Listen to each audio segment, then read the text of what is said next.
英語聞き流しリスニング、英語テキストと MP3 ダウンロード、その他の物語はホームページからお聞きいただけます。88thpp.com 88thpp.com Anne of Green Gables by Lucy Maud Montgomery. Chapter 1. Mrs. Rachel Lynde is surprised.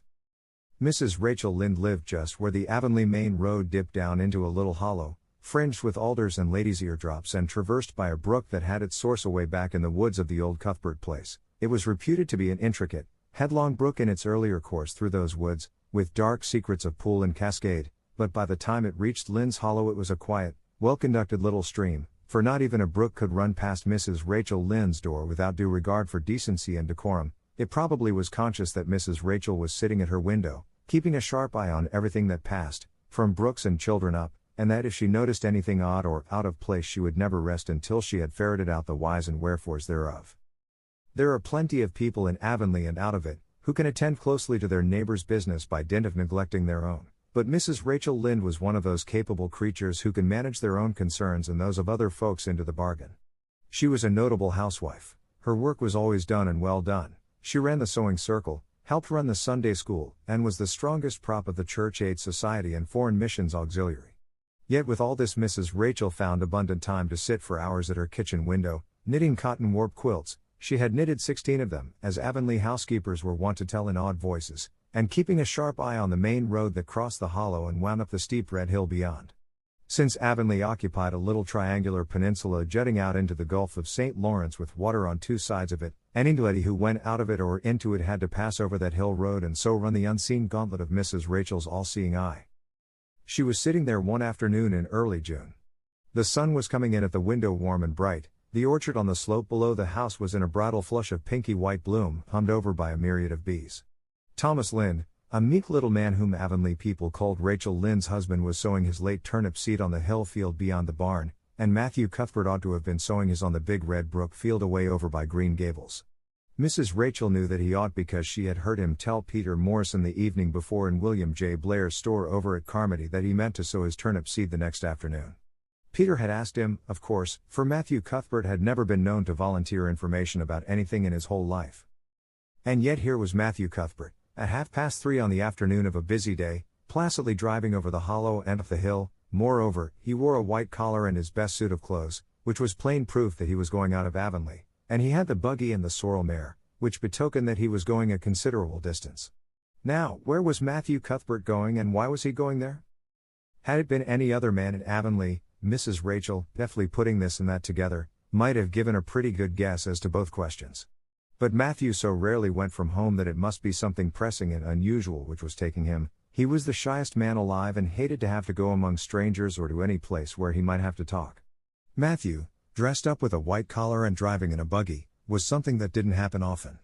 Mrs. Rachel, ponder as she might, could make nothing of it, and her afternoon's enjoyment was spoiled. "I'll just step over to Green Gables after tea and find out from Marilla where he's gone and why," the worthy woman finally concluded. "He doesn't generally go to town this time of year and he never visits. If he'd run out of turnip seed he wouldn't dress up and take the buggy to go for more. He wasn't driving fast enough to be going for a doctor. Yet something must have happened since last night to start him off. I'm clean puzzled, that's what, and I won't know a minute's peace of mind or conscience until I know what has taken Matthew Cuthbert out of Avonlea today." Accordingly after tea Mrs. Rachel set out. She had not far to go. The big, rambling, orchard-embowered house where the Cuthberts lived was a scant quarter of a mile up the road from Lynde's Hollow. To be sure, the long lane made it a good deal further. Matthew Cuthbert's father, as shy and silent as his son after him, had got as far away as he possibly could from his fellow men without actually retreating into the woods when he founded his homestead. Green Gables was built at the furthest edge of his cleared land, and there it was to this day, barely visible from the main road along which all the other Avonlea houses were so sociably situated. Mrs. Rachel Lynde did not call living in such a place living at all. "It's just staying, that's what," she said as she stepped along the deep-rutted, grassy lane bordered with wild rose bushes. "It's no wonder Matthew and Marilla are both a little odd, living away back here by themselves. Trees aren't much company, though dear knows if they were there'd be enough of them. I'd ruder look at people. To be sure, they seem contented enough, but then, I suppose, they're used to it. A body can get used to anything, even to being hanged, as the Irishman said. With this, Mrs. Rachel stepped out of the lane into the backyard of Green Gables. Very green and neat and precise was that yard, set about on one side with great patriarchal willows and the other with prim Lombardies. Not a stray stick nor stone was to be seen, for Mrs. Rachel would have seen it if there had been. Privately, she was of the opinion that Marilla Cuthbert swept that yard over as often as she swept her house. One could have eaten a meal off the ground without overbrimming the proverbial peck of dirt. Mrs. Rachel rapped smartly at the kitchen door and stepped in when bidden to do so. The kitchen at Green Gables was a cheerful apartment, or would have been cheerful if it had not been so painfully clean as to give it something of the appearance of an unused parlor. Its windows looked east and west. Through the west one, looking out on the backyard, came a flood of mellow June sunlight, but the east one, whence you got a glimpse of the bloom-white cherry trees in the left orchard and nodding, slender birches down in the hollow by the brook, was greened over by a tangle of vines. Here sat Marilla Cuthbert, when she sat at all, always slightly distrustful of sunshine, which seemed to her too dancing and irresponsible a thing for a world which was meant to be taken seriously, and here she sat now, knitting, and the table behind her was laid for supper. Mrs. Rachel, before she had fairly closed the door, had taken a mental note of everything that was on that table. There were 3 plates laid, so that Marilla must be expecting someone home with Matthew to tea, but the dishes were everyday dishes and there was only crabapple preserves and one kind of cake, so that the expected company could not be any particular company. Yet what of Matthew's white collar and the sorrel mare? Mrs. Rachel was getting fairly dizzy with this unusual mystery about quiet, unmysterious Green Gables. "Good evening, Rachel," Marilla said briskly. "This is a real fine evening, isn't it? Won't you sit down? How are all your folks?" Something that for lack of any other name might be called friendship existed and always had existed between Marilla Cuthbert and Mrs. Rachel, in spite of, or perhaps because of, their dissimilarity. Marilla was a tall, thin woman, with angles and without curves. Her dark hair showed some gray streaks and was always twisted up in a hard little knot behind with 2 wire hairpins stuck aggressively through it. She looked like a woman of narrow experience and rigid conscience, which she was, but there was a saving something about her mouth which, if it had been ever so slightly developed, might have been considered indicative of a sense of humor. "We're all pretty well," said Mrs. Rachel.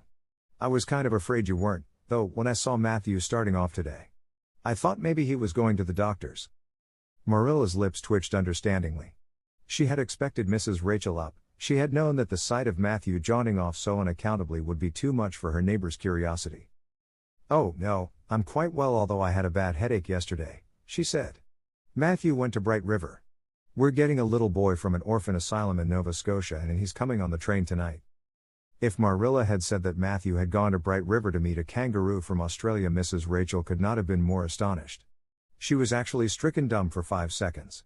It was unsupposable that Marilla was making fun of her, but Mrs. Rachel was almost forced to suppose it.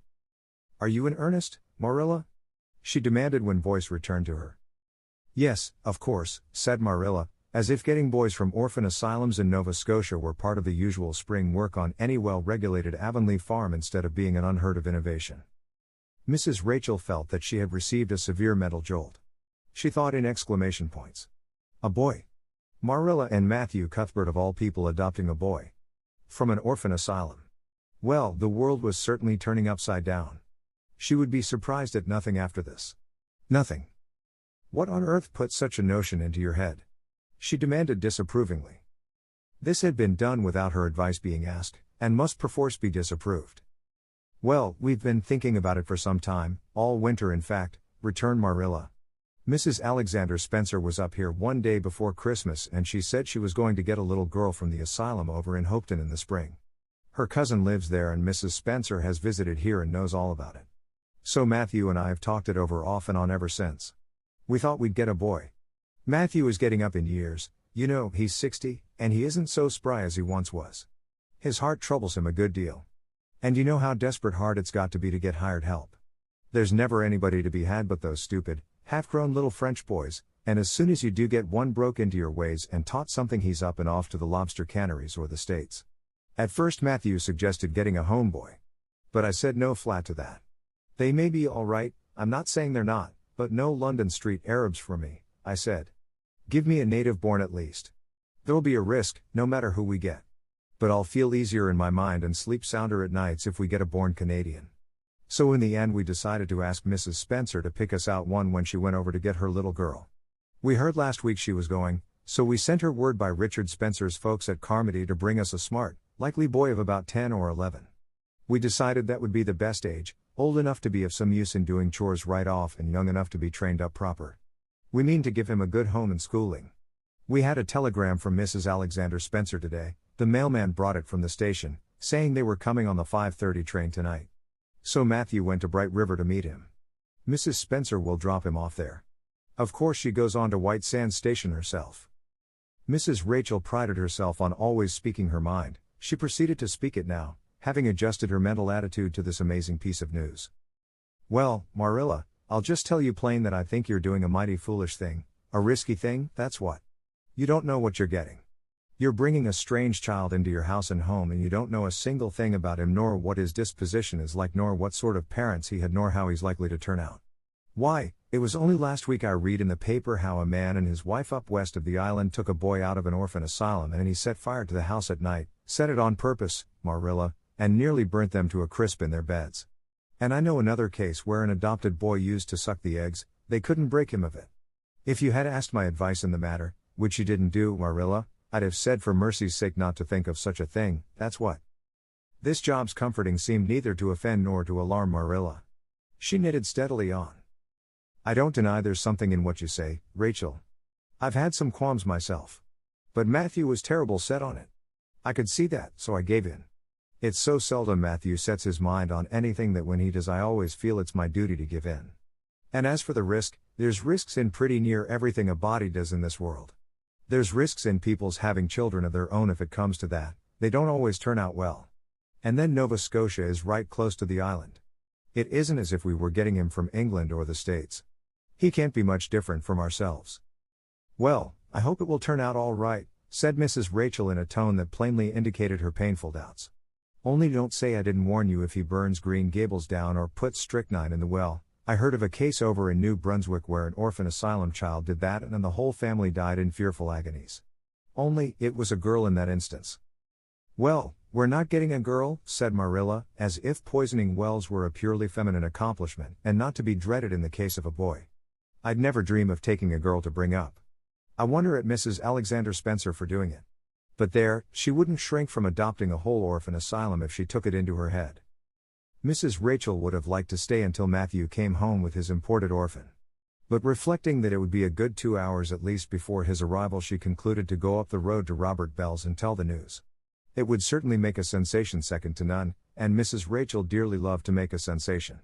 So she took herself away, somewhat to Marilla's relief, for the latter felt her doubts and fears reviving under the influence of Mrs. Rachel's pessimism. Well, of all things that ever were or will be, ejaculated Mrs. Rachel when she was safely out in the lane. It does really seem as if I must be dreaming. Well, I'm sorry for that poor young one and no mistake. Matthew and Marilla don't know anything about children and they'll expect him to be wiser and steadier than his own grandfather, if so be's he ever had a grandfather, which is doubtful. It seems uncanny to think of a child at Green Gables somehow. There's never been one there, for Matthew and Marilla were grown up when the new house was built, if they ever were children, which is hard to believe when one looks at them. I wouldn't be in that orphan's shoes for anything. My, but I pity him, that's what. So said Mrs. Rachel to the wild rose bushes out of the fullness of her heart, but if she could have seen the child who was waiting patiently at the Bright River station at that very moment, her pity would have been still deeper and more profound. Chapter 2. Matthew Cuthbert is surprised. Matthew Cuthbert and the sorrel mare jogged comfortably over the 8 miles to Bright River. It was a pretty road, running along between snug farmsteads, with now and again a bit of balsamy fir wood to drive through or a hollow where wild plums hung out their filmy bloom. The air was sweet with the breath of many apple orchards and the meadows sloped away in the distance to horizon mists of pearl and purple, while the little birds sang as if it were the one day of summer in all the year. Matthew enjoyed the drive after his own fashion, except during the moments when he met women and had to nod to them, for in Prince Edward Island you are supposed to nod to all and sundry you meet on the road whether you know them or not. Matthew dreaded all women except Marilla and Mrs. Rachel. He had an uncomfortable feeling that the mysterious creatures were secretly laughing at him. He may have been quite right in thinking so, for he was an odd-looking personage, with an ungainly figure and long iron-gray hair that touched his stooping shoulders, and a full, soft brown beard which he had worn ever since he was 20.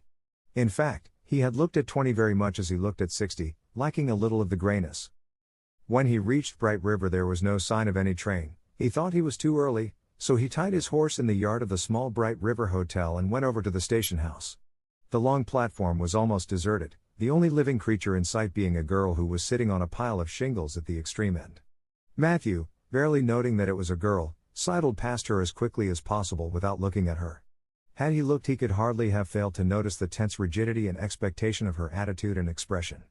She was sitting there waiting for something or somebody and, since sitting and waiting was the only thing to do just then, she sat and waited with all her might and main. Matthew encountered the station master locking up the ticket office preparatory to going home for supper, and asked him if the 5:30 train would soon be along. "The 5:30 train has been in and gone half an hour ago," answered that brisk official. "But there was a passenger dropped off for you, a little girl. She's sitting out there on the shingles. I asked her to go into the ladies' waiting room, but she informed me gravely that she preferred to stay outside. There was more scope for imagination, she said. She's a case, I should say." "I'm not expecting a girl," said Matthew blankly. "It's a boy I've come for. He should be here. Mrs. Alexander Spencer was to bring him over from Nova Scotia for me." The station master whistled. "Guess there's some mistake," he said. "Mrs. Spencer came off the train with that girl and gave her into my charge.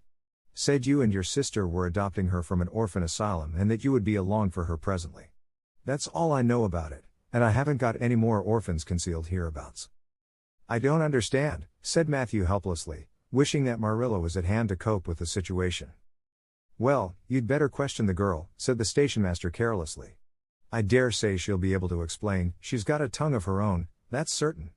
Maybe they were out of boys of the brand you wanted." He walked jauntily away, being hungry, and the unfortunate Matthew was left to do that which was harder for him than bearding a lion in its den, walk up to a girl, a strange girl, an orphan girl, and demand of her why she wasn't a boy. Matthew groaned in spirit as he turned about and shuffled gently down the platform towards her. She had been watching him ever since he had passed her and she had her eyes on him now. Matthew was not looking at her and would not have seen what she was really like if he had been, but an ordinary observer would have seen this, a child of about 11, garbed in a very short, very tight, very ugly dress of yellowish-gray wincey. She wore a faded brown sailor hat and beneath the hat, extending down her back, were 2 braids of very thick, decidedly red hair. Her face was small, white and thin, also much freckled, her mouth was large and so were her eyes, which looked green in some lights and moods and gray in others. So far, the ordinary observer, an extraordinary observer might have seen that the chin was very pointed and pronounced, that the big eyes were full of spirit and vivacity, that the mouth was sweet-lipped and expressive, that the forehead was broad and full. In short, our discerning extraordinary observer might have concluded that no commonplace soul inhabited the body of this stray woman-child of whom shy Matthew Cuthbert was so ludicrously afraid. Matthew, however, was spared the ordeal of speaking first, for as soon as she concluded that he was coming to her she stood up, grasping with one thin brown hand the handle of a shabby, old-fashioned carpet-bag, the other she held out to him. "I suppose you are Mr. Matthew Cuthbert of Green Gables?" she said in a peculiarly clear, sweet voice. "I'm very glad to see you. I was beginning to be afraid you weren't coming for me and I was imagining all the things that might have happened to prevent you. I had made up my mind that if you didn't come for me tonight I'd go down the track to that big wild cherry tree at the bend, and climb up into it to stay all night. I wouldn't be a bit afraid, and it would be lovely to sleep in a wild cherry tree all white with bloom in the moonshine, don't you think? You could imagine you were dwelling in marble halls, couldn't you? And I was quite sure you would come for me in the morning, if you didn't tonight." Matthew had taken the scrawny little hand awkwardly in his. Then and there he decided what to do. He could not tell this child with the glowing eyes that there had been a mistake. He would take her home and let Marilla do that. She couldn't be left at Bright River anyhow, no matter what mistake had been made, so all questions and explanations might as well be deferred until he was safely back at Green Gables. "I'm sorry I was late," he said shyly. "Come along. The horse is over in the yard. Give me your bag." "Oh, I can carry it," the child responded cheerfully. "It isn't heavy. I've got all my worldly goods in it, but it isn't heavy. And if it isn't carried in just a certain way the handle pulls out, so I'd better keep it because I know the exact knack of it. It's an extremely old carpet bag. Oh, I'm very glad you've come, even if it would have been nice to sleep in a wild cherry tree. We've got to drive a long piece, haven't we? Mrs. Spencer said it was 8 miles. I'm glad because I love driving. Oh, it seems so wonderful that I'm going to live with you and belong to you. I've never belonged to anybody, not really. But the asylum was the worst. I've only been in it 4 months, but that was enough. I don't suppose you ever were an orphan in an asylum, so you can't possibly understand what it is like. It's worse than anything you could imagine. Mrs. Spencer said it was wicked of me to talk like that, but I didn't mean to be wicked. It's so easy to be wicked without knowing it, isn't it? They were good, you know, the asylum people. But there is so little scope for the imagination in an asylum, only just in the other orphans. It was pretty interesting to imagine things about them, to imagine that perhaps the girl who sat next to you was really the daughter of a belted earl, who had been stolen away from her parents in her infancy by a cruel nurse who died before she could confess. I used to lie awake at nights and imagine things like that, because I didn't have time in the day. I guess that's why I'm so thin. I am dreadful thin, ain't I? There isn't a pick on my bones. I do love to imagine I'm nice and plump, with dimples in my elbows.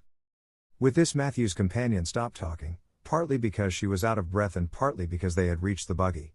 Not another word did she say until they had left the village and were driving down a steep little hill, the road part of which had been cut so deeply into the soft soil, that the banks, fringed with blooming wild cherry trees and slim white birches, were several feet above their heads. The child put out her hand and broke off a branch of wild plum that brushed against the side of the buggy. Isn't that beautiful? What did that tree, leaning out from the bank, all white and lacy, make you think of? She asked. Well now, I dunno, said Matthew. Why, a bride, of course, a bride all in white with a lovely misty veil. I've never seen one, but I can imagine what she would look like. I don't ever expect to be a bride myself. I'm so homely nobody will ever want to marry me, unless it might be a foreign missionary. I suppose a foreign missionary mightn't be very particular. But I do hope that someday I shall have a white dress. That is my highest ideal of earthly bliss. I just love pretty clothes. And I've never had a pretty dress in my life that I can remember, but of course it's all the more to look forward to, isn't it? And then I can imagine that I'm dressed gorgeously. This morning when I left the asylum I felt so ashamed because I had to wear this horrid old wincey dress. All the orphans had to wear them, you know. A merchant in Hopeton last winter donated 300 yards of wincey to the asylum. Some people said it was because he couldn't sell it, but I'd rather believe that it was out of the kindness of his heart, wouldn't you? When we got on the train I felt as if everybody must be looking at me and pitying me. But I just went to work and imagined that I had on the most beautiful pale blue silk dress, because when you are imagining you might as well imagine something worthwhile, and a big hat all flowers and nodding plumes, and a gold watch, and kid gloves and boots. I felt cheered up right away and I enjoyed my trip to the island with all my might. I wasn't a bit sick coming over in the boat. Neither was Mrs. Spencer, although she generally is. She said she hadn't time to get sick, watching to see that I didn't fall overboard. She said she never saw the beat of me for prowling about. But if it kept her from being seasick, it's a mercy I did prowl, isn't it? And I wanted to see everything that was to be seen on that boat, because I didn't know whether I'd ever have another opportunity. Oh, there are a lot more cherry trees all in bloom. This island is the bloomiest place. I just love it already, and I'm so glad I'm going to live here. I've always heard that Prince Edward Island was the prettiest place in the world, and I used to imagine I was living here, but I never really expected I would. It's delightful when your imaginations come true, isn't it? But those red roads are so funny. When we got into the train at Charlottetown and the red roads began to flash past, I asked Mrs. Spencer what made them red and she said she didn't know and for pity's sake not to ask her any more questions. She said I must have asked her 1,000 already. I suppose I had, too, but how you going to find out about things if you don't ask questions? And what does make the roads red? Well now, I dunno, said Matthew. Well, that is one of the things to find out sometime. Isn't it splendid to think of all the things there are to find out about? It just makes me feel glad to be alive. It's such an interesting world. It wouldn't be half so interesting if we know all about everything, would it? There'd be no scope for imagination then, would there? But am I talking too much? People are always telling me I do. Would you rather I didn't talk? If you say so, I'll stop. I can stop when I make up my mind to it, although it's difficult. Matthew, much to his own surprise, was enjoying himself. Like most quiet folks, he liked talkative people when they were willing to do the talking themselves and did not expect him to keep up his end of it. But he had never expected to enjoy the society of a little girl. Women were bad enough in all conscience, but little girls were worse. He detested the way they had of sidling past him timidly, with sidewise glances, as if they expected him to gobble them up at a mouthful if they ventured to say a word. That was the Avonlea type of well-bred little girl. But this freckled witch was very different, and although he found it rather difficult for his slower intelligence to keep up with her brisk mental processes, he thought that he kind of liked her chatter. So he said as shyly as usual. "Oh, you can talk as much as you like. I don't mind." "Oh, I'm so glad. I know you and I are going to get along together fine. It's such a relief to talk when one wants to and not be told that children should be seen and not heard. I've had that said to me a million times if I have once. And people laugh at me because I use big words. But if you have big ideas, you have to use big words to express them, haven't you?" "Well now, that seems reasonable," said Matthew. "Mrs. Spencer said that my tongue must be hung in the middle. But it isn't, it's firmly fastened at one end. Mrs. Spencer said your place was named Green Gables. I asked her all about it. And she said there were trees all around it. I was gladder than ever. I just love trees. And there weren't any at all about the asylum, only a few poor weeny teeny things out in front with little whitewashed cagey things about them. They just looked like orphans themselves, those trees did. It used to make me want to cry to look at them. I used to say to them, 'Oh, you poor little things. If you were out in a great big woods with other trees all around you and little mosses and June bells growing over your roots and a brook not far away and birds singing in your branches, you could grow, couldn't you? But you can't where you are. I know just exactly how you feel, little trees. I felt sorry to leave them behind this morning.' You do get so attached to things like that, don't you? Is there a brook anywhere near Green Gables? I forgot to ask Mrs. Spencer that." "Well now, yes, there's one right below the house. Fancy. It's always been one of my dreams to live near a brook. I never expected I would, though. Dreams don't often come true, do they? Wouldn't it be nice if they did? But just now I feel pretty nearly perfectly happy. I can't feel exactly perfectly happy because, well, what color would you call this?" She twitched one of her long glossy braids over her thin shoulder and held it up before Matthew's eyes. Matthew was not used to deciding on the tints of ladies' tresses, but in this case there couldn't be much doubt. "It's red, ain't it?" he said. The girl let the braid drop back with a sigh that seemed to come from her very toes and to exhale forth all the sorrows of the ages. "Yes, it's red," she said resignedly. "Now you see why I can't be perfectly happy. Nobody could who has red hair. I don't mind the other things so much, the freckles and the green eyes and my skinniness. I can imagine them away. I can imagine that I have a beautiful rose leaf complexion and lovely starry violet eyes. But I cannot imagine that red hair away. I do my best. I think to myself, now my hair is a glorious black, black as the raven's wing. But all the time I know it is just plain red and it breaks my heart. It will be my lifelong sorrow. I read of a girl once in a novel who had a lifelong sorrow, but it wasn't red hair. Her hair was pure gold rippling back from her alabaster brow. What is an alabaster brow? I never could find out. Can you tell me?" "Well now, I'm afraid I can't," said Matthew, who was getting a little dizzy. He felt as he had once felt in his rash youth when another boy had enticed him on the merry-go-round at a picnic. "Well, whatever it was, it must have been something nice because she was divinely beautiful.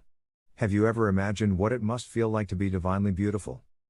"Well now, no, I haven't," confessed Matthew ingenuously. "I have, often. Which would you rather be if you had the choice, divinely beautiful or dazzlingly clever or angelically good?"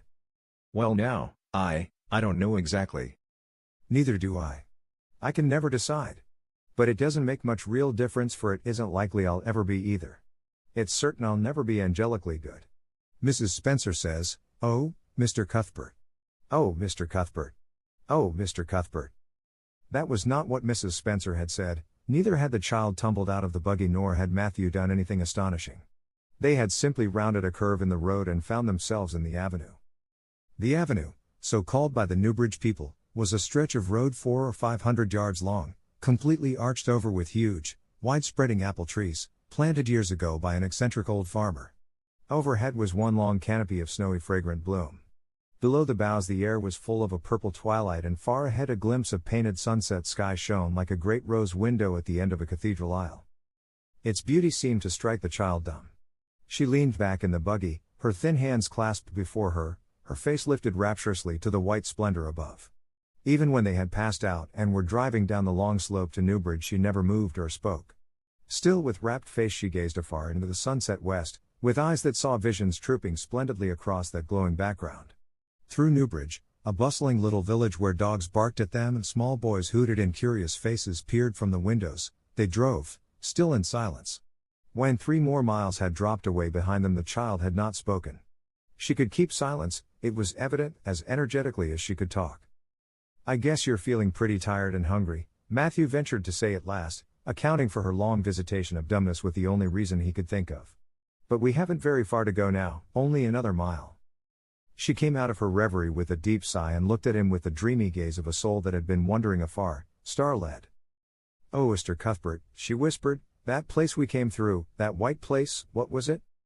"Well now, you must mean the avenue," said Matthew after a few moments' profound reflection. "It is a kind of pretty place." "Pretty? Oh, pretty doesn't seem the right word to use. Nor beautiful, either. They don't go far enough. Oh, it was wonderful, wonderful. It's the first thing I ever saw that couldn't be improved upon by imagination. It just satisfies me." Here she put one hand on her breast. It made a queer funny ache, and yet it was a pleasant ache. "Did you ever have an ache like that, Mr. Cuthbert?" "Well now, I just can't recollect that I ever had. I have it lots of time, whenever I see anything royally beautiful. But they shouldn't call that lovely place the Avenue. There is no meaning in a name like that. They should call it, let me see, the White Way of Delight. Isn't that a nice imaginative name? When I don't like the name of a place or a person, I always imagine a new one and always think of them so. There was a girl at the asylum whose name was Hepzibah Jenkins, but I always imagined her as Rosalia de Vere. Other people may call that place the Avenue, but I shall always call it the White Way of Delight. Have we really only another mile to go before we get home? I'm glad and I'm sorry. I'm sorry because this drive has been so pleasant, and I'm always sorry when pleasant things end. Something still pleasanter may come after, but you can never be sure. And it's so often the case that it isn't pleasanter. That has been my experience anyhow. But I'm glad to think of getting home. You see, I've never had a real home since I can remember. It gives me that pleasant ache again just to think of coming to a really truly home. Oh, isn't that pretty?" They had driven over the crest of a hill. Below them was a pond, looking almost like a river, so long and winding was it. A bridge spanned it midway, and from there to its lower end, where an amber-hued belt of sandhills shut it in from the dark blue gulf beyond, the water was a glory of many shifting hues, the most spiritual shadings of crocus and rose and ethereal green, with other elusive tintings for which no name has ever been found. Above the bridge the pond ran up into fringing groves of fir and maple and lay all darkly translucent in their wavering shadows. Here and there a wild plum leaned out from the bank like a white-clad girl tiptoeing to her own reflection. From the marsh at the head of the pond came the clear, mournfully sweet chorus of the frogs. There was a little grey house peering around a white apple orchard on a slope beyond, and, although it was not yet quite dark, a light was shining from one of its windows. "That's Barry's Pond," said Matthew. "Oh, I don't like that name, either. I shall call it, let me see, the Lake of Shining Waters. Yes, that is the right name for it. I know, because of the thrill. When I hit on a name that suits exactly, it gives me a thrill. Do things ever give you a thrill?" Matthew ruminated. "Well now, yes. It always kind of gives me a thrill to see them ugly white grubs that spade up in the cucumber beds. I hate the look of them." "Oh, I don't think that can be exactly the same kind of a thrill. Do you think it can? There doesn't seem to be much connection between grubs and lakes of shining waters, does there? But why do other people call it Barry's Pond?" "I reckon because Mr. Barry lives up there in that house. Orchard Slope's the name of his place. If it wasn't for that big bush behind it, you could see Green Gables from here. But we have to go over the bridge and round by the road, so it's near half a mile further." "Has Mr. Barry any little girls?" "Well, not so very little either, about my size. He's got one about 11. Her name is Diana." "Oh." With a long indrawing of breath. "What a perfectly lovely name." "Well now, I dunno. There's something dreadful heathenish about it, seems to me. I'd Ruth or Jane or Mary or some sensible name like that. But when Diana was born there was a schoolmaster boarding there, and they gave him the naming of her, and he called her Diana. I wish there had been a schoolmaster like that around when I was born, then. Oh, here we are at the bridge. I'm going to shut my eyes tight. I'm always afraid going over bridges. I can't help imagining that perhaps just as we get to the middle, they'll crumple up like a jackknife and nip us. So I shut my eyes. But I always have to open them for all when I think we're getting near the middle. Because, you see, if the bridge did crumple up, I'd want to see it crumple. What a jolly rumble it makes. I always like the rumble part of it. Isn't it splendid there are so many things to like in this world? There we're over. Now a look back. Good night, dear Lake of Shining Waters. I always say good night to the things I love, just as I would to people. I think they like it. That water looks as if it was smiling at me." When they had driven up the further hill and around a corner, Matthew said, "We're pretty near home now. That's Green Gables over. Oh, don't tell me, she interrupted breathlessly, catching at his partially raised arm and shutting her eyes that she might not see his gesture. Let me guess. I'm sure I'll guess right.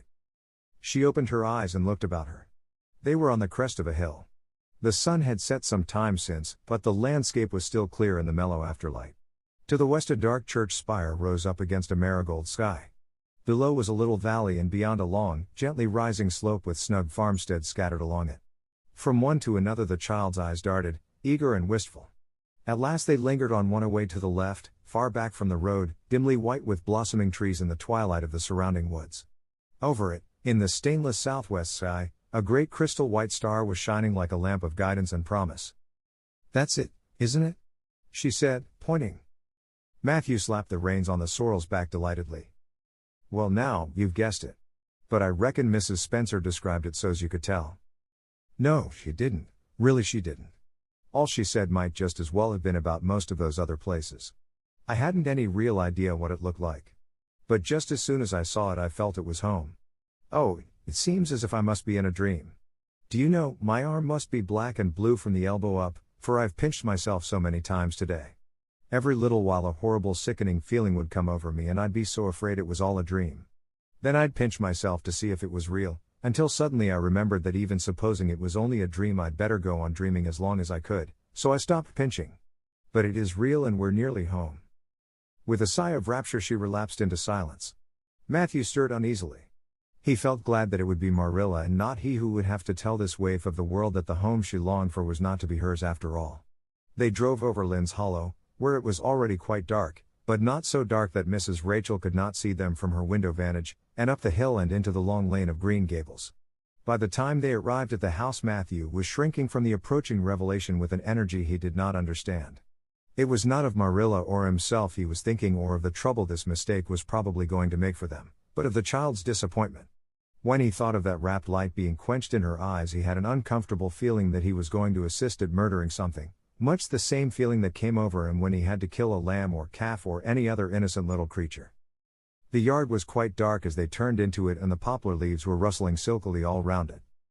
Listen to the trees talking in their sleep, she whispered, as he lifted her to the ground.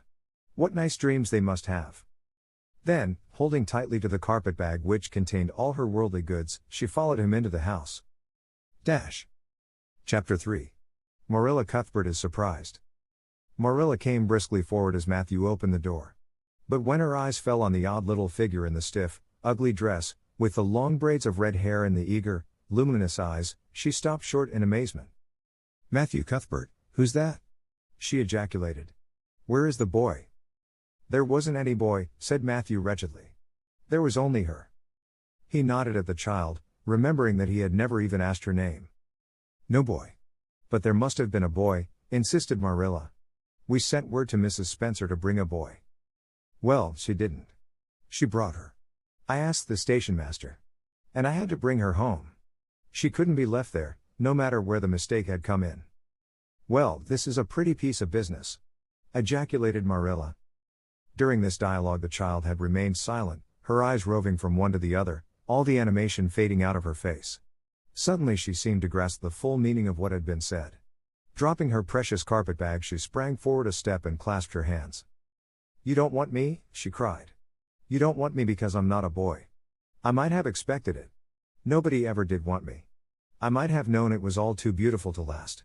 I might have known nobody really did want me. Oh, shall I do? I'm going to burst into tears. Burst into tears she did. Sitting down on a chair by the table, flinging her arms out upon it, and burying her face in them, she proceeded to cry stormily. Marilla and Matthew looked at each other deprecatingly across the stove. Neither of them knew what to say or do. Finally Marilla stepped lamely into the breach. Well, there's no need to cry so about it. Yes, there is need. The child raised her head quickly, revealing a tear-stained face and trembling lips. You would cry, too, if you were an orphan and had come to a place you thought was going to be home and found that they didn't want you because you weren't a boy. Oh, this is the most tragical thing that ever happened to me. Something like a reluctant smile, rather rusty from long disuse, mellowed Marilla's grim expression.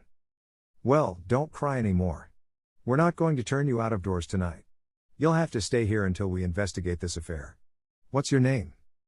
The child hesitated for a moment. Will you please call me Cordelia? She said eagerly. Call you Cordelia? Is that your name? No, it's not exactly my name, but I would love to be called Cordelia. It's such a perfectly elegant name. I don't know what on earth you mean. If Cordelia isn't your name, what is? And Shirley reluctantly faltered forth the owner of that name, but, oh, please do call me Cordelia. It can't matter much to you what you call me if I'm only going to be here a little while, can it? And Anne is such an unromantic name. Unromantic fiddlesticks, said the unsympathetic Marilla. Anne is a real good plain sensible name. You've no need to be ashamed of it.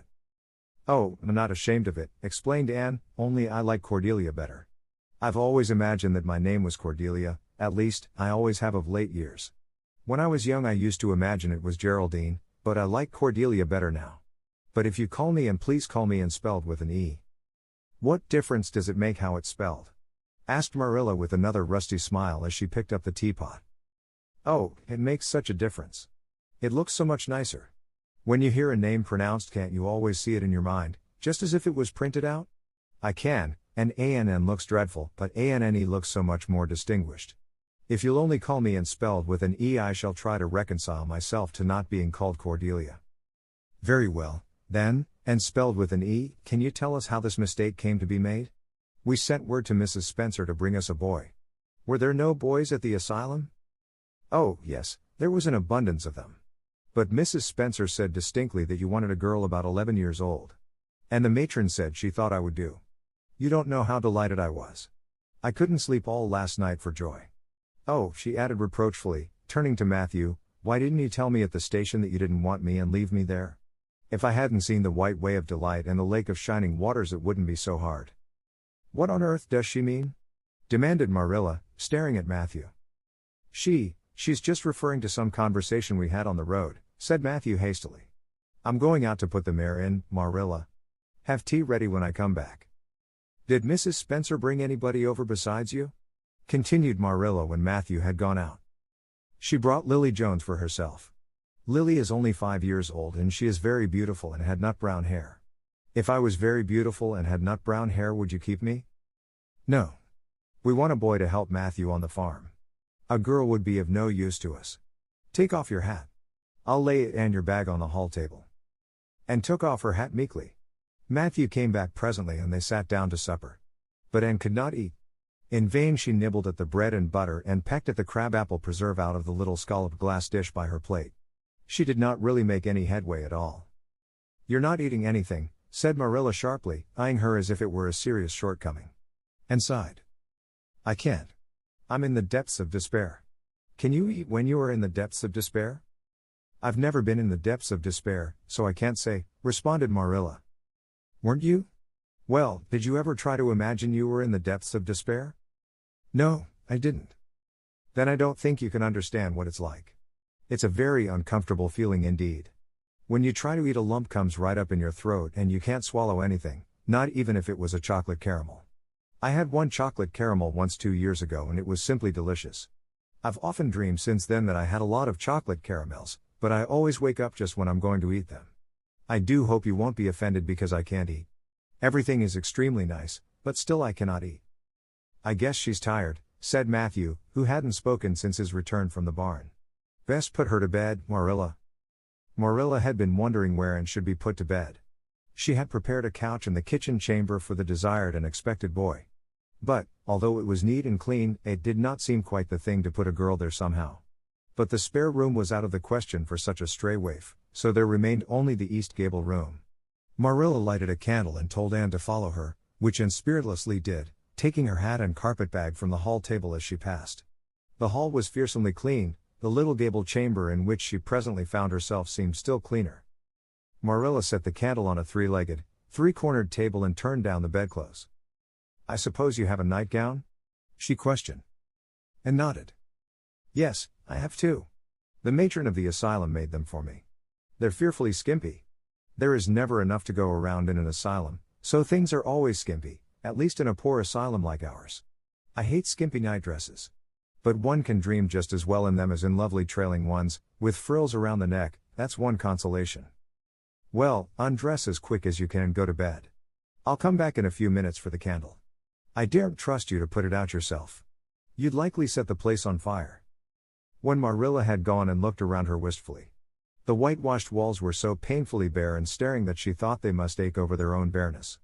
The floor was bare, too, except for a round braided mat in the middle such as Anne had never seen before. In one corner was the bed, a high, old-fashioned one with 4 dark, low-turned posts. In the other corner was the aforesaid 3-cornered table adorned with a fat, red velvet pincushion hard enough to turn the point of the most adventurous pin. Above it hung a little 6x8 mirror. Midway between table and bed was the window, with an icy white muslin frill over it, and opposite it was the washstand. The whole apartment was of a rigidity not to be described in words, but which sent a shiver to the very marrow of Anne's bones. With a sob she hastily discarded her garments, put on the skimpy nightgown and sprang into bed, where she burrowed face downward into the pillow and pulled the clothes over her head. When Marilla came up for the light, various skimpy articles of raiment scattered most untidily over the floor and a certain tempestuous appearance of the bed were the only indications of any presence save her own. She deliberately picked up Anne's clothes, placed them neatly on a prim yellow chair, and then, taking up the candle, went over to the bed. "Good night," she said, a little awkwardly, but not unkindly. Anne's white face and big eyes appeared over the bedclothes with a startling suddenness. "How can you call it a good night when you know it must be the very worst night I've ever had?" she said reproachfully. Then she dived down into invisibility again. Marilla went slowly down to the kitchen and proceeded to wash the supper dishes. Matthew was smoking, a sure sign of perturbation of mind. He seldom smoked, for Marilla set her face against it as a filthy habit, but at certain times and seasons he felt driven to it, and then Marilla winked at the practice, realizing that a mere man must have some vent for his emotions. "Well, this is a pretty kettle of fish," she said wrathfully. "This is what comes of sending word instead of going ourselves. Richard Spencer's folks have twisted that message somehow. One of us will have to drive over and see Mrs. Spencer tomorrow, that's certain. This girl will have to be sent back to the asylum." "Yes, I suppose so," said Matthew reluctantly. "You suppose so? Don't you know it? Well now, she's a real nice little thing, Marilla. It's kind of a pity to send her back when she's so set on staying here." "Matthew Cuthbert, you don't mean to say you think we ought to keep her?" Marilla's astonishment could not have been greater if Matthew had expressed a predilection for standing on his head.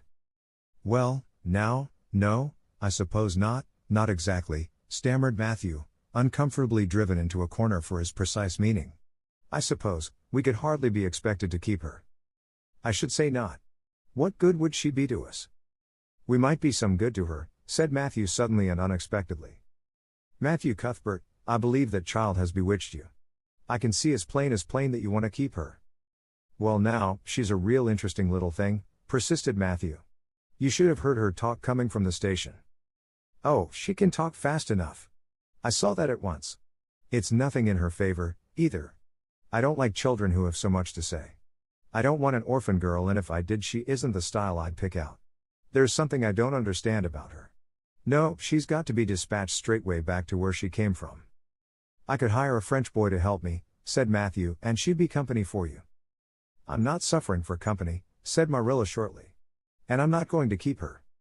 "Well now, it's just as you say, of course, Marilla," said Matthew, rising and putting his pipe away. "I'm going to bed." To bed went Matthew. And to bed, when she had put her dishes away, went Marilla, frowning most resolutely. And upstairs, in the east gable, a lonely, heart-hungry, friendless child cried herself to sleep. Chapter 4. Morning at Green Gables. It was broad daylight when Anne awoke and sat up in bed, staring confusedly at the window through which a flood of cheery sunshine was pouring and outside of which something white and feathery waved across glimpses of blue sky. For a moment she could not remember where she was. First came a delightful thrill, as something very pleasant, then a horrible remembrance.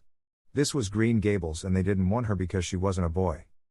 But it was morning and, yes, it was a cherry tree in full bloom outside of her window. With a bound she was out of bed and across the floor. She pushed up the sash. It went up stiffly and creakily, as if it hadn't been opened for a long time, which was the case, and it stuck so tight that nothing was needed to hold it up. Anne dropped on her knees and gazed out into the June morning, her eyes glistening with delight. Oh, wasn't it beautiful? Wasn't it a lovely place? Suppose she wasn't really going to stay here. She would imagine she was. There was scope for imagination here. A huge cherry tree grew outside, so close that its boughs tapped against the house, and it was so thick-set with blossoms that hardly a leaf was to be seen. On both sides of the house was a big orchard, one of apple trees and one of cherry trees, also showered over with blossoms, and their grass was all sprinkled with dandelions. In the garden below were lilac trees purple with flowers, and their dizzily sweet fragrance drifted up to the window on the morning wind. Below the garden a green field lush with clover sloped down to the hollow where the brook ran and where scores of white birches grew, upspringing airily out of an undergrowth suggestive of delightful possibilities in ferns and mosses and woodsy things generally. Beyond it was a hill, green and feathery with spruce and fir. There was a gap in it where the gray gable end of the little house she had seen from the other side of the lake of shining waters was visible. Off to the left were the big barns, and beyond them, away down over green, low-sloping fields, was a sparkling blue glimpse of sea. Anne's beauty-loving eyes lingered on it all, taking everything greedily in. She had looked on so many unlovely places in her life, poor child, but this was as lovely as anything she had ever dreamed. She knelt there, lost to everything but the loveliness around her, until she was startled by a hand on her shoulder. Marilla had come in unheard by the small dreamer. "It's time you were dressed," she said curtly. Marilla really did not know how to talk to the child, and her uncomfortable ignorance made her crisp and curt when she did not mean to be. Anne stood up and drew a long breath. "Oh, isn't it wonderful?" she said, waving her hand comprehensively at the good world outside. "It's a big tree," said Marilla, "and it blooms great, but the fruit don't amount to much never, small and wormy." "Oh, I don't mean just the tree, of course it's lovely, yes, it's radiantly lovely, it blooms as if it meant it, but I meant everything, the garden and the orchard and the brook and the woods, the whole big dear world. Don't you feel as if you just love the world on a morning like this? And I can hear the brook laughing all the way up here. Have you ever noticed what cheerful things brooks are? They're always laughing. Even in wintertime I've heard them under the ice. I'm so glad there's a brook near Green Gables.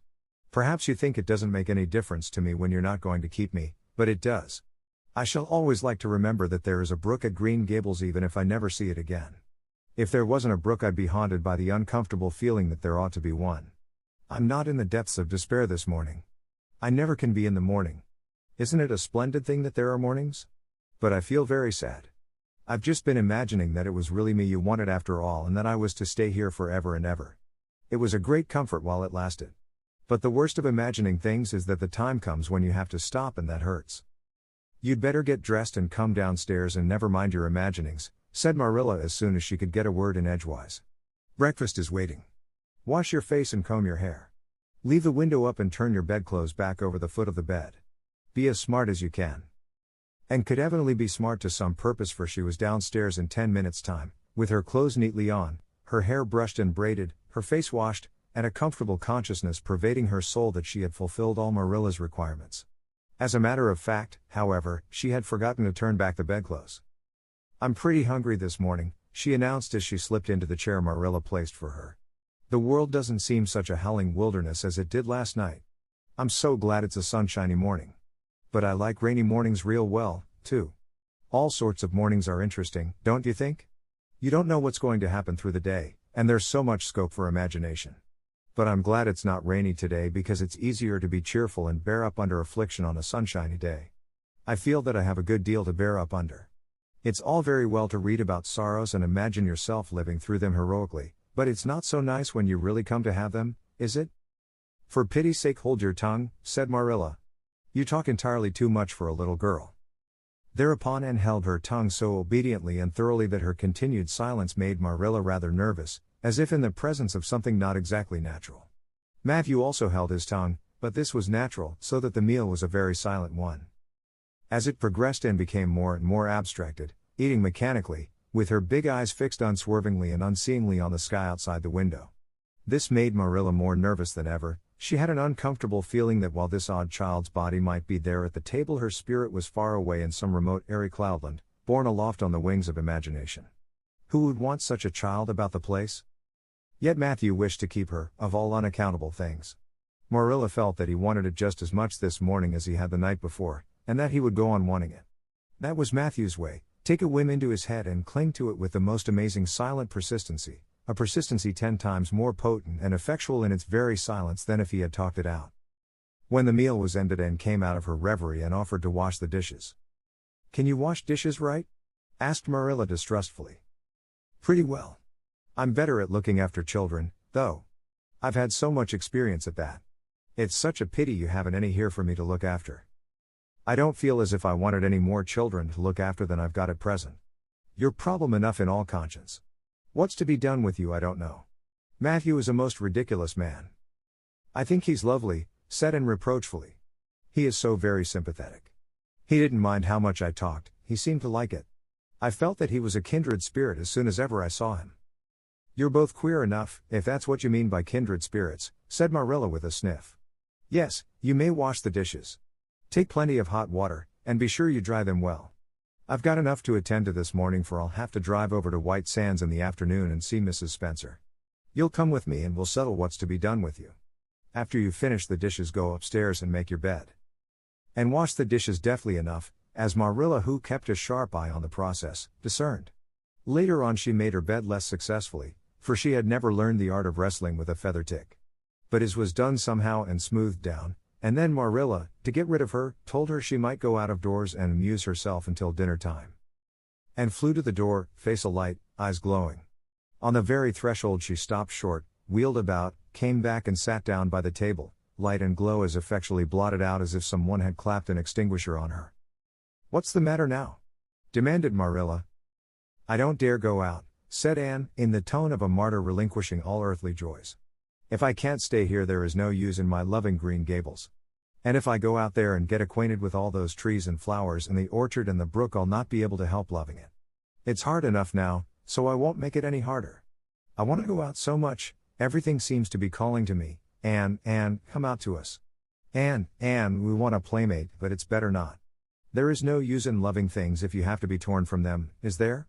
And it's so hard to keep from loving things, isn't it? That was why I was so glad when I thought I was going to live here. I thought I'd have so many things to love and nothing to hinder me. But that brief dream is over. I am resigned to my fate now, so I don't think I'll go out for fear I'll get unresigned again. What is the name of that geranium on the windowsill, please? That's the apple-scented geranium. Oh, I don't mean that sort of a name. I mean just a name you gave it yourself. Didn't you give it a name? May I give it one then? May I call it, let me see, Bonnie would do. May I call it Bonnie while I'm here? Oh, do let me. Goodness, I don't care. But where on earth is the sense of naming a geranium? Oh, I like things to have handles even if they are only geraniums. It makes them seem more like people. How do you know but that it hurts a geranium's feelings just to be called a geranium and nothing else? You wouldn't like to be called nothing but a woman all the time. Yes, I shall call it Bonnie. I named that cherry tree outside my bedroom window this morning. I called it Snow Queen because it was so white. Of course, it won't always be in blossom, but one can imagine that it is, can't one?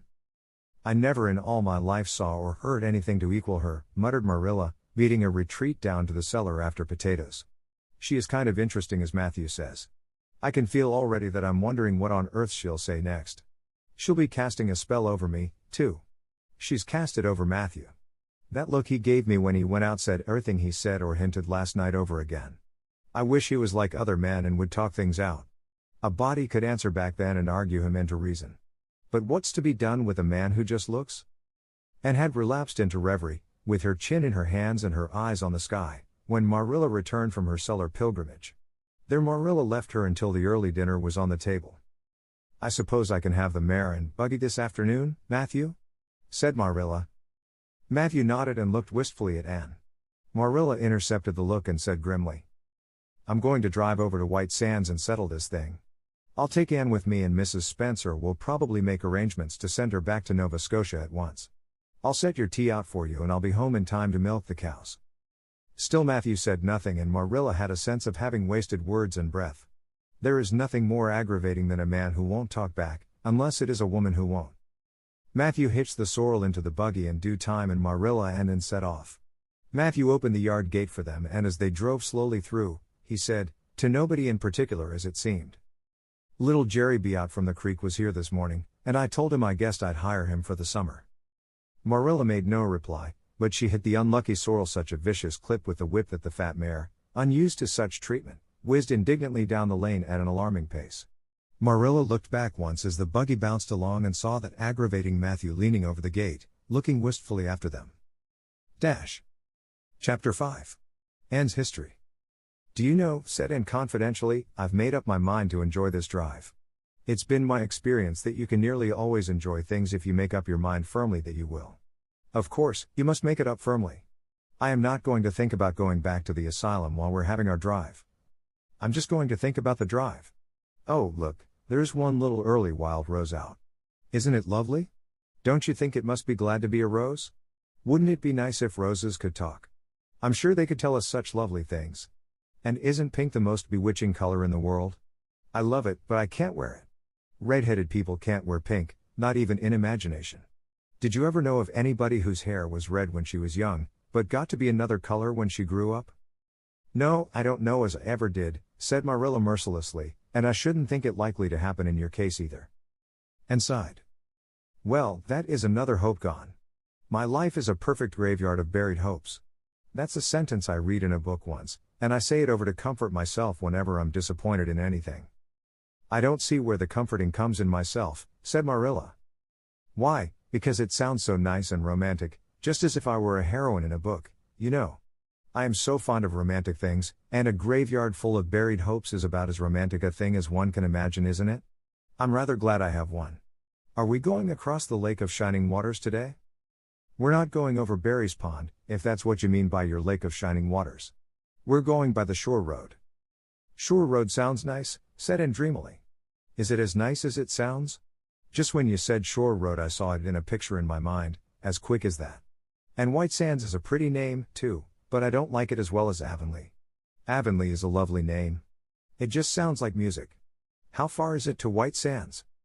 It's 5 miles, and as you're evidently bent on talking you might as well talk to some purpose by telling me what you know about yourself.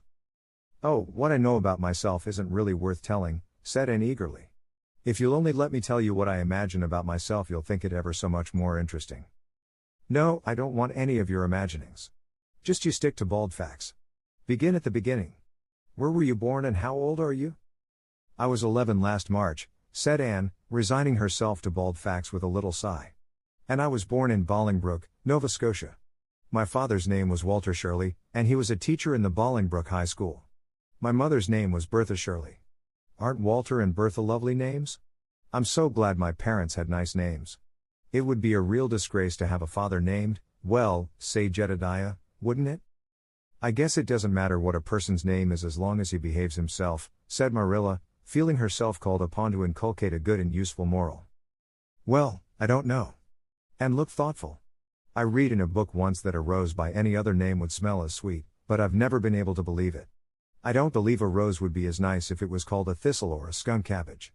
I suppose my father could have been a good man even if he had been called Jedediah, but I'm sure it would have been a cross. Well, my mother was a teacher in the high school, too, but when she married father she gave up teaching, of course. A husband was enough responsibility. Mrs. Thomas said that they were a pair of babies and as poor as church mice. They went to live in a weeny-teeny little yellow house in Bolingbroke.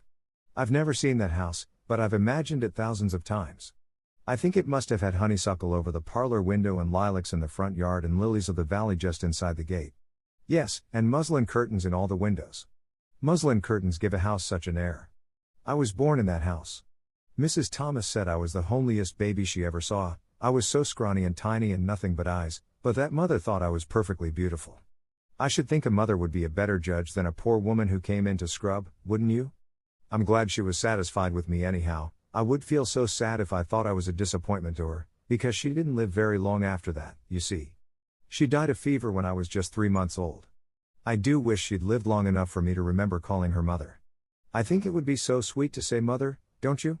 And father died 4 days afterwards from fever too. That left me an orphan and folks were at their wits' end, so Mrs. Thomas said, what to do with me. You see, nobody wanted me even then. It seems to be my fate. Father and mother had both come from places far away and it was well known they hadn't any relatives living. Finally Mrs. Thomas said she'd take me, though she was poor and had a drunken husband. She brought me up by hand. Do you know if there is anything in being brought up by hand that ought to make people who are brought up that way better than other people? Because whenever I was naughty Mrs. Thomas would ask me how I could be such a bad girl when she had brought me up by hand, reproachful like. Mr. and Mrs. Thomas moved away from Bolingbroke to Marysville, and I lived with them until I was 8 years old. I helped look after the Thomas children. There were 4 of them younger than me, and I can tell you they took a lot of looking after. Then Mr. Thomas was killed falling under a train and his mother offered to take Mrs. Thomas and the children, But she didn't want me. Mrs. Thomas was at her wit's end, so she said, what to do with me. Then Mrs. Hammond from up the river came down and said she'd take me, seeing I was handy with children, and I went up the river to live with her in a little clearing among the stumps. It was a very lonesome place. I'm sure I could never have lived there if I hadn't had an imagination. Mr. Hammond worked a little sawmill up there, and Mrs. Hammond had 8 children. She had twins 3 times. I like babies in moderation, but twins 3 times in succession is too much. I told Mrs. Hammond so firmly, when the last pair came. I used to get so dreadfully tired carrying them about. I lived up river with Mrs. Hammond over 2 years, and then Mr. Hammond died and Mrs. Hammond broke up housekeeping. She divided her children among her relatives and went to the States. I had to go to the asylum at Hopeton, because nobody would take me. They didn't want me at the asylum, either, they said they were overcrowded as it was. But they had to take me and I was there 4 months until Mrs. Spencer came. And finished up with another sigh, of relief this time. Evidently she did not like talking about her experiences in a world that had not wanted her. Did you ever go to school? Demanded Marilla, turning the sorrel mare down the shore road. Not a great deal. I went a little the last year I stayed with Mrs. Thomas. When I went upriver we were so far from a school that I couldn't walk it in winter and there was a vacation in summer, so I could only go in the spring and fall. But of course I went while I was at the asylum. I can read pretty well and I know ever so many pieces of poetry off by heart, The Battle of Hohenlinden and Edinburgh after Flodden, and Bingen of the Rhine, and most of The Lady of the Lake and most of The Seasons by James Thomson. Don't you just love poetry that gives you a crinkly feeling up and down your back? There is a piece in the 5th Reader, The Downfall of Poland, that is just full of thrills. Of course, I wasn't in the 5th Reader, I was only in the 4th, but the big girls used to lend me theirs to read. Were those women, Mrs. Thomas and Mrs. Hammond, good to you? Asked Marilla, looking at Anne out of the corner of her eye. Oh, faltered Anne. Her sensitive little face suddenly flushed scarlet and embarrassment sat on her brow. Oh, they meant to be, I know they meant to be just as good and kind as possible. And when people mean to be good to you, you don't mind very much when they're not quite, always. They had a good deal to worry them, you know. It's a very trying to have a drunken husband, you see, and it must be very trying to have twins 3 times in succession, don't you think? But I feel sure they meant to be good to me. Marilla asked no more questions. Anne gave herself up to a silent rapture over the shore road and Marilla guided the sorrel abstractedly while she pondered deeply. Pity was suddenly stirring in her heart for the child. What a starved, unloved life she had had, a life of drudgery and poverty and neglect, for Marilla was shrewd enough to read between the lines of Anne's history and divine the truth. No wonder she had been so delighted at the prospect of a real home. It was a pity she had to be sent back. What if she, Marilla, should indulge Matthew's unaccountable whim and let her stay? He was set on it, and the child seemed a nice, teachable little thing. She's got too much to say, thought Marilla, but she might be trained out of that. And there's nothing rude or slangy in what she does say. She's ladylike. It's likely her people were nice folks. The shore road was woodsy and wild and lonesome. On the right hand, scrub firs, their spirits quite unbroken by long years of tussle with the gulf winds, grew thickly. On the left were the steep red sandstone cliffs, so near the track in places that a mare of less steadiness than the sorrel might have tried the nerves of the people behind her. Down at the base of the cliffs were heaps of surf-worn rocks or little sandy coves inlaid with pebbles as with ocean jewels, beyond lay the sea, shimmering and blue, and over it soared the gulls, their pinions flashing silvery in the sunlight. Isn't the sea wonderful? Said Anne, rousing from a long, wide-eyed silence. Once, when I lived in Marysville, Mr. Thomas hired an express wagon and took us all to spend the day at the shore 10 miles away. I enjoyed every moment of that day, even if I had to look after the children all the time. I lived it over in happy dreams for years. But this shore is nicer than the Marysville shore. Aren't those gulls splendid? Would you like to be a gull? I think I would, that is, if I couldn't be a human girl.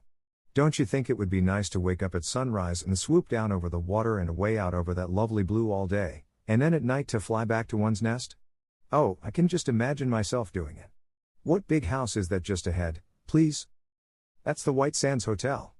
Mr. Kirk runs it, but the season hasn't begun yet. There are heaps of Americans come there for the summer. They think this shore is just about right.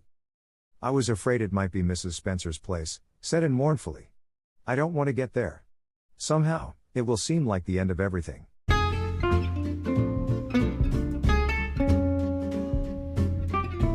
英語聞き流しリスニング、英語テキストと MP3 ダウンロード、その他の物語はホームページからお聞きいただけます。